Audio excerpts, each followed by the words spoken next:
Good morning, kailan. Hanan nga uso data iti panahon nga dito iti una tayong dati verse by verse preaching exposition. Kinagpaiso na manmanu iti mga rarami dito eh. And no, adaman na iti mga rarami dito eh. Haan mo marik na kasla detach or there's something missing iti panakay kasabay iti sa Diyos. So nga haan nga kayat iti kadwan iti verse by verse ta di feeling nga boring iti dito nga wagas ti panay kasabay iti sa Diyos. But I would like to say whether iti yung kastang manay kasabakat topical, biographical, historical, very important nga di expository nga wagas iti panang kalkal mo iti may nga bersikulo kat it should be gusto di panang expose mo iti sa iti Diyos kat the same with the process of verse by verse. Tanuhan nga mapasamak di ay tanuhan mo surutan iti wagas iti considering iti kalkal mo iti konteksto, panangkitam ti background iti original, dagi issue iti panawon na no aping nga naisurot nohan mo ay consider ti jay. You just preach a verse that is out of context. Di mangyari kat inusan mo di bersikulo but the problem kat haan nga di at intention iti Santo Espiritu no apay nga insulat di verse nga di ay. So nga adu di ko nada nga out of context nga preaching.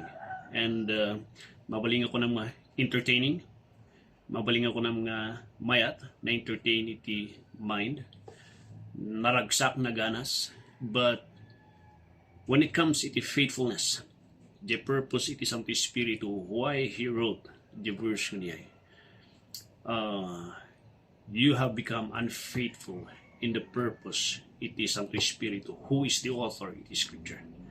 So nga whether kuna tayong topical, biographical, textual nga wagas ti panay kasaba or verse by verse, the process of verse by verse should apply in all areas iti klase iti panay kasaba.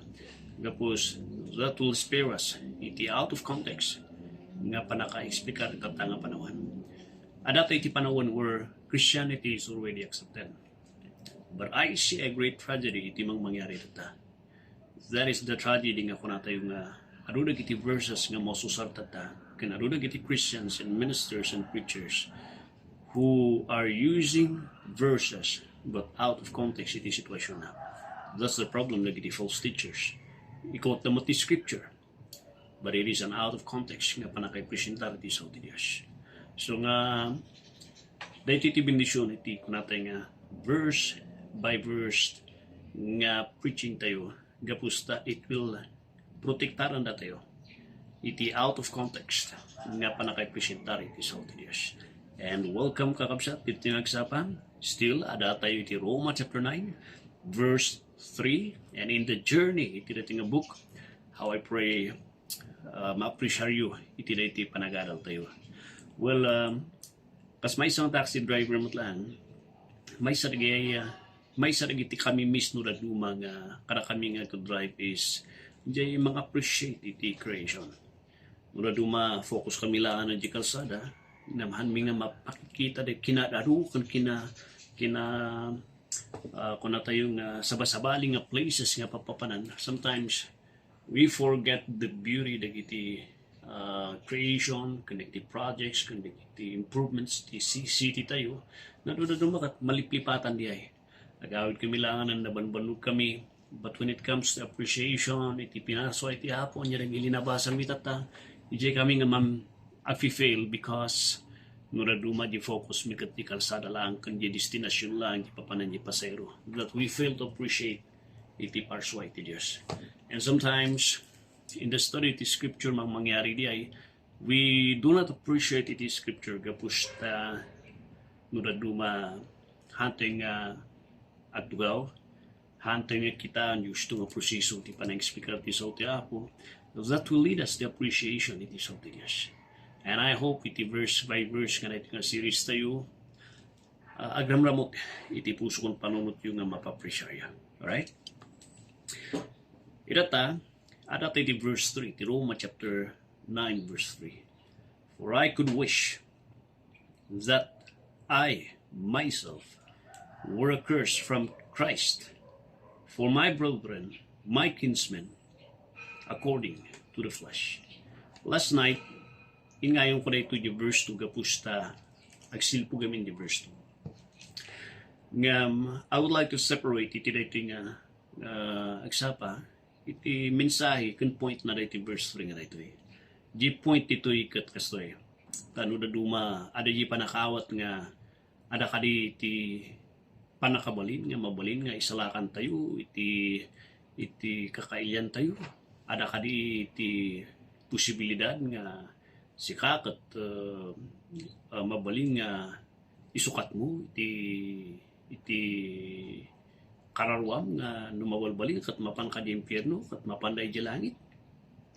Ada naging misunderstanding itikat nga sa ni Apostol Pablo dito But mark the word iti verse 3 nga dito nga for I could wish. The word nga wish is a statement nga impossibility. It is a statement of impossibility. Imposible dito Imposible dito nga mapasama.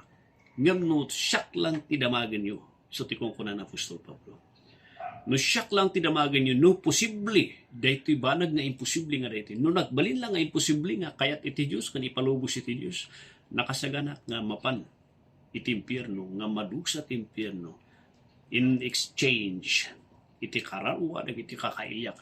Dagiti katribok, nga dagiti iti lasag. Kakailyak di Israel. Nga numabalbalin.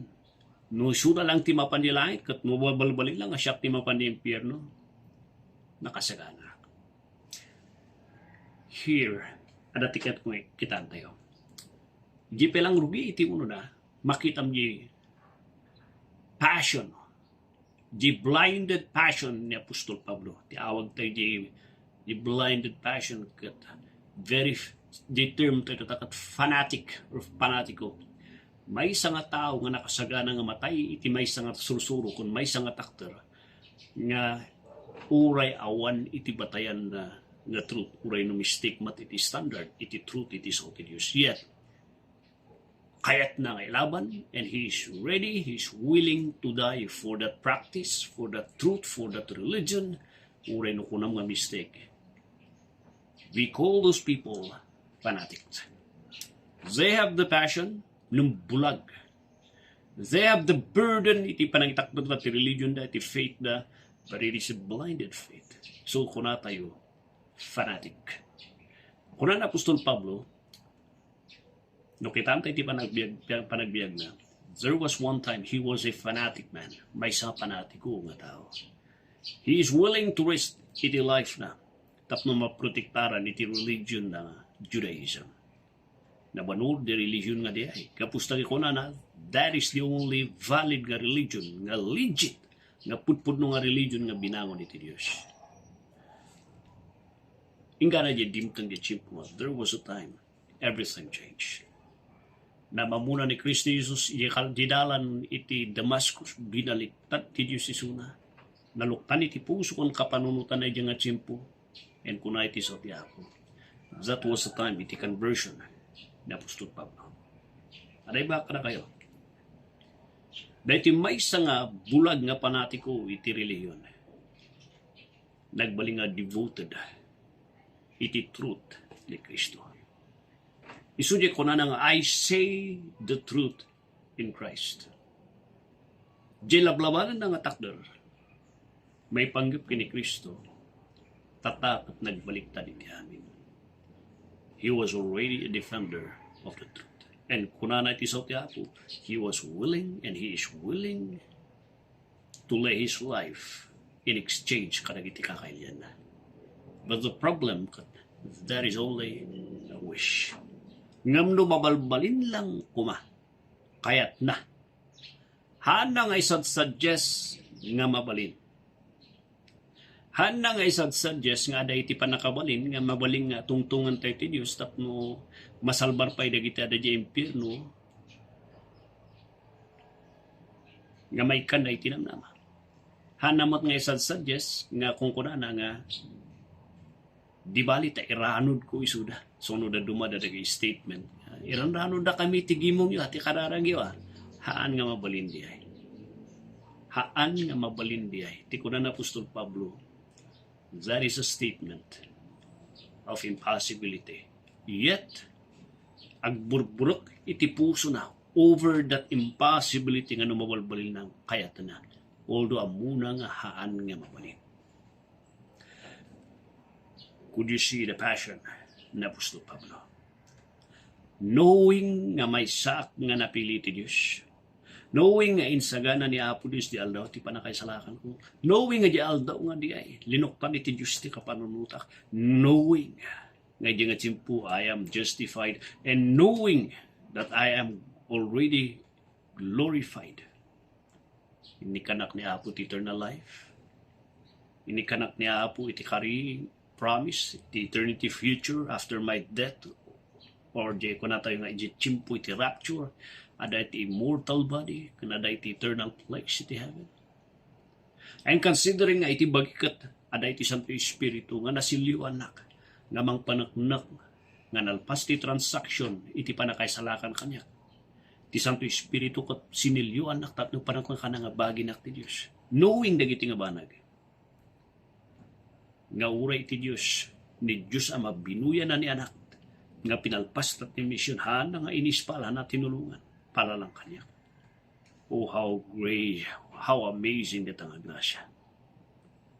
And all the people I do not deserve, I am a murderer, dagiti Christians, dagiti leaders niya, and I am willing to kill every one of them, no maano po lang isuda.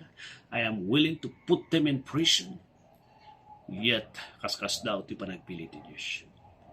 Out of nothing that I have done, how could God choose me?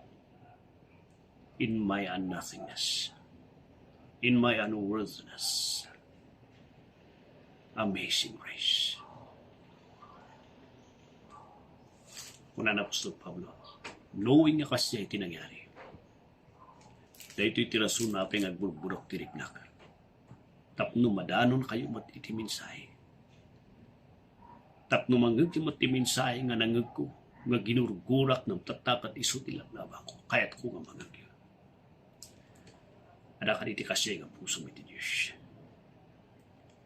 Malakip ko kung nakaroon, dahil ito'y tirasun na apeng nga naanak dahil nga ministry. Jay burden, dagi dati, nga kunada, kan kayat da nga madanon ti pamilya da, although handa gayam nga interesado, handa gayam nga awan ti kunak nga sinseridad. Kan ayon dag sangit ti Wednesday, kararagan ti pamilya mi, tapno mamamon dati tatanga dandanunon mi ti pamilya, handa mo't gayo mo interesado. Panagriknak nasawrak. And yet in God's perfect time, ulo di panagriknak nga nasawr nga diay. I went out iti sangwanan iti Apo, na ituloy iti nga ministry, and ako ekspektaran. Hindi ko na nga panakasaur, dagito nga tattao kanya, nga kayat nga may salakan, ti kakailyan kan pamilya na. Nausar da iti nga mangdanon kada kayo.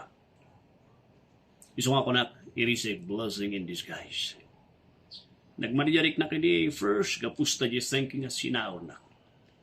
Pinagbaklay na iti dadagsen nyo, nga hang kayo mo't gayong nga sincero nga interesado. Tatanga dandanunan tayo, han kayo nga supportive iti dito nga mangdanon ti pamilyayo. Awan pakialam nyo. Nagdagsen iti nariknak iti una. Gamiti likudan na diay. Liniliwara kiti Diyos. Gapusta, han gayong nga nagiging pamilyada, iti nairbangunan na kan purpose na no apay nga da rito. Da kayo gayam. So ano da nagiging mga audience nga makikita kan makailaslasin kanya, napiman kanya da, si Kadiay, di, kasaba, and I said kanya da, bagada ti testimonya da kanya, ka bendisyon na iti nga ministry, and to kada kayo nga may karararay kanya, supporting me in prayers, financially, or iti encouragement, ti ada tiba kada kayo. Dagay iti bunga, ti ministry, ti nga rito nga mangbakbakaw. Ada ba kada kayo? Ti ada di panunot ko, da kayo gayam, iti rason, no apay nga binangon ni Apo na iti nga ministry. Madaydayo ni Apo. That's it. Because it's thinking ko, kat dagi pamilya ti paspastorak, naman gayam. Da kayo gayam ti rason, no apay nga nabangon na ito eh. Madaydayo ni Diyos. Blessed afternoon, blessed morning, and Apo Diyos ti mga iwan kada kayo iti dito. God bless you.